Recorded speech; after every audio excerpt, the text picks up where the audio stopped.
রাষ্ট্রপতি জনাব শাহাবুদ্দিনের একটা ইন্টারভিউ ছাপা হয়েছে একটা জাতীয় দৈনিকে। দুটো কিস্তিতে তিনি অনেক কথা বলেছেন। খুব স্বাভাবিকভাবে এগুলো খুবই অ্যাট্রাকশন পেয়েছে, মানুষ পক্ষে বিপক্ষে নানান আলোচনা করছেন। কিন্তু একটা বিষয় আমি একটু ব্যাখ্যা করা প্রয়োজন বলে মনে করি, এর মধ্যে অনেকেই এই কথাগুলো বলেছেন।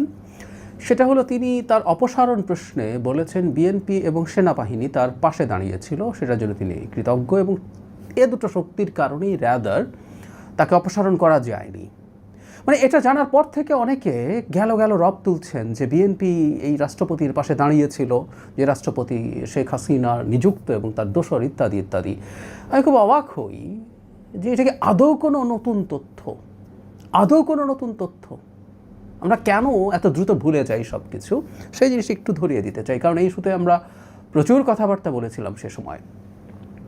তার আগে একটা কথা একটু বলে নেওয়া ভালো, রাষ্ট্রপতি তার পদে থেকে এই ধরনের একটা ইন্টারভিউ দেওয়া ঠিক হয়েছে কিনা, উনি নর্ম ভেঙেছেন কিনা, বা ওনার এই বক্তব্যের মাধ্যমে কার লাভ হলো কার ক্ষতি হলো, এই চুলচেরা বিশ্লেষণ চলছে, এটা হওয়া ভালো। আমি প্রায় বলি যে আমরা যদি সত্যিকারভাবে ডেমোক্রেটিক ডিবেটে এনগেজ করি, সেটা আমাদের সমাজের জন্য ভালো। আমাদের সমাজের জনগণকে আমরা পলিটিক্যালি এডুকেট করে তুলতে পারি আসলে এভাবেই। সুতরাং এই বিতর্ককে আমি বাতিল করতে চাইছি না, এই বিতর্কটা চলুক। কিন্তু যে কথাটা বলছি, আমরা যখন কোনো একটা আলোচনার সামনে কোনো একটা ন্যারেটিভ তৈরির চেষ্টা করব, অ্যাটলিস্ট তার মধ্যে কিছু সততা থাকা দরকার আছে। আমরা সত্য তথ্য দিয়েই কারো না কারো বিরুদ্ধে ন্যারেটিভ তৈরি করতে পারি, কিন্তু আমরা সাম্প্রতিক সময়ে দেখছি মিথ্যার উপরে ভিত্তি করে ন্যারেটিভ তৈরির চেষ্টা হচ্ছে। যেমন বিএনপি রাষ্ট্রপতির পাশে দাঁড়িয়েছে হঠাৎ করে জনাব শাহাবুদ্দিনের ইন্টারভিউর পর জানা গেল। আমি 28 অক্টোবর 2024 একটা নিউজ প্রথম আলো থেকে খানিকটা পড়ি। হেডলাইন হচ্ছে রাষ্ট্রপতির অপসারণ দাবি, সাংবিধানিক সংকট চায় না বিএনপি সহ বিভিন্ন দল। ওই সময়টা যেটা ঘটছিল আপনাদের স্মরণ করিয়ে দেই, সেটা জাতীয় নাগরিক কমিটি ছিল তখন, নাগরিক পার্টি বা এনসিপি তৈরি হয়নি, রাদার এনআরআই পরে এনসিপি তৈরি করেছেন আমরা সবাই জানি। তো তারা তখন রাষ্ট্রপতিকে অপসারণ করতে চাওয়া নিয়ে বিভিন্ন দলের সাথে বসছিলেন। বিএনপির সাথে বসেছিলেন 12 দলীয় জোট, গণ অধিকার পরিষদ, সবার সাথে বসেছিলেন, জামায়াতে ইসলামী, ইসলামী আন্দোলন। এখানে একটা মজা আছে, আমি একটু পরে আসছি।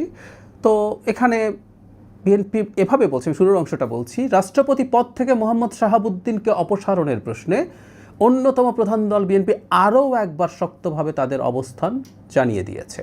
গতকাল রোববার দলটির মহাসচিব মির্জা ফখরুল ইসলাম আলমগীর এই বিষয়ে হঠকারী কোনো সিদ্ধান্ত না নেওয়ার জন্য অন্তর্বর্তী সরকারের প্রতি আহ্বান জানিয়েছেন। আবারও, মানে এই তারিখটা যখন বলছি তার আগেও ইনফ্যাক্ট তারা এটা জানিয়েছিলেন। পরবর্তীতে এখানে আছে 12 দলীয় জোট বা গণ অধিকার পরিষদের পক্ষ থেকে একই কথা বলা হয়েছে। এবং ইন্টারেস্টিংলি, রাষ্ট্রপতিকে অপসারণের প্রশ্নে জামায়াতে ইসলামী এবং ইসলামী আন্দোলন এককাট্টা ছিল, তাদের মতামত সেটার পক্ষে ছিল।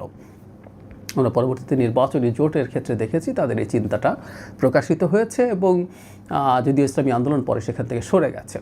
যাই হোক, কয়েকটা কথা একটু বলে রাখা ভালো, সেটা হলো আমরা ওই সময়, আমি মনে করি বিএনপি, এবং এখানে এই রিপোর্টেই আছে যে রাষ্ট্রপতির প্রতি যে তাদের অনেক সহানুভূতি আছে, ব্যাপারগুলো মোটেও এরকম নয়। রাদার দেশে একটা সাংবিধানিক সংকট যাতে তৈরি না হয়, দেশ যাতে গণ অভ্যুত্থান পরবর্তী সময় কোনো ভঙ্গুর বা অস্থিতিশীল অবস্থা তৈরি না হয়, সেই কারণেই তারা সেটা চেয়েছেন।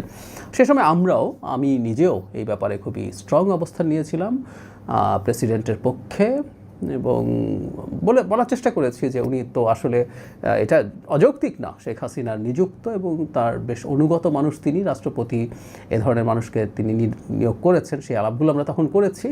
কিন্তু একটা অন্য চক্রান্ত ছিল, আপনাদের অনেকের মনে পড়ার কথা যারা আমাকে নিয়মিত দেখেন। গণঅভ্যুত্থানের ঠিক পরবর্তী সময় থেকে আমি একটা ডিবেট আমার এখানে টকশোতে করে গেছি যে যেটা হলো জুলাই মাসে, এটা একটা গণঅভ্যুত্থান, এটা বিপ্লব না। এটার জন্য আমি আলাদা কন্টেন্ট করেছি। একজন খুবই প্রমিনেন্ট পাবলিক ইন্টেলেকচুয়াল এটাকে বিপ্লব বলে ডিফাইন করতে চাইছেন, এবং সেটার কারণে বিপ্লবী সরকার তৈরি করতে চাইছিলেন। এটার পেছনে একটা সুনির্দিষ্ট সুস্পষ্ট চক্রান্ত ছিল বলে আমি বিশ্বাস করেছি, এখনও করি। সে কারণে এটার প্রতিবাদ করেছিলাম। বিপ্লবী সরকার বা এই ধরনের কোনো চেষ্টা হতে গেলে বাংলাদেশ অত্যন্ত আনস্টেবল হয়ে উঠবে। সে কারণে বলেছিলাম এটা আসলে আদতে একটা গণ অভ্যুত্থান। এই রাষ্ট্রপতি যখন এটা প্রাথমিকভাবে ব্যর্থ হলো, তখন এই রাষ্ট্রপতি অপসারণ করো, সেনাপ্রধানের বিরুদ্ধে কথাবার্তা বলা হয়েছে, এগুলো করে ইভেন সেকেন্ড রিপাবলিক আমাদের নিশ্চয়ই মনে আছে, এর কিছুদিন পরই এরপর 31 ডিসেম্বর ঘোষণা করা হয়েছিল নতুন সংবিধান এবং সেকেন্ড রিপাবলিক ঘোষণা করা হবে ইত্যাদি ইত্যাদি। এই প্রত্যেকটা এটার পার্ট ছিল। এগুলো করার মাধ্যমে এই দেশকে অস্থিতিশীল করে তোলা এবং অলমোস্ট আনলিমিটেড টাইমের জন্য একটা সরকার, সো-কল্ড বিপ্লবী সরকার করে এই দেশের ক্ষমতাকে কুক্ষিগত করে রাখা হবে। তাতে দেশ বা জনগণের ভাগ্য শিকায় উঠলো, তাতে কারো কিছু আসে যায় না।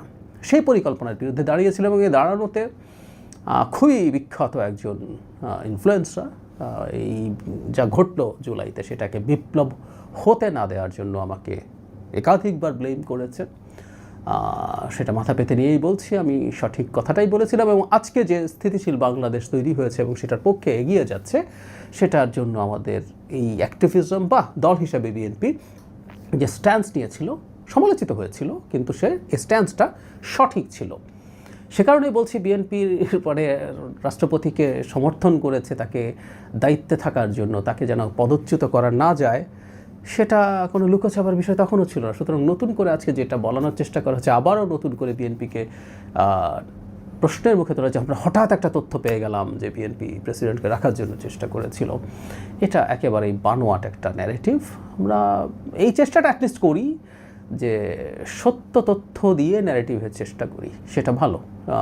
দল হিসেবে বা সরকার, বিএনপি এখন সরকারে আছে, সরকারে থাকার ফলে চাইলেও সব সমস্যা এড়ানো যায় না, প্রচুর সমস্যা থেকেই যায়, তৈরি হয়।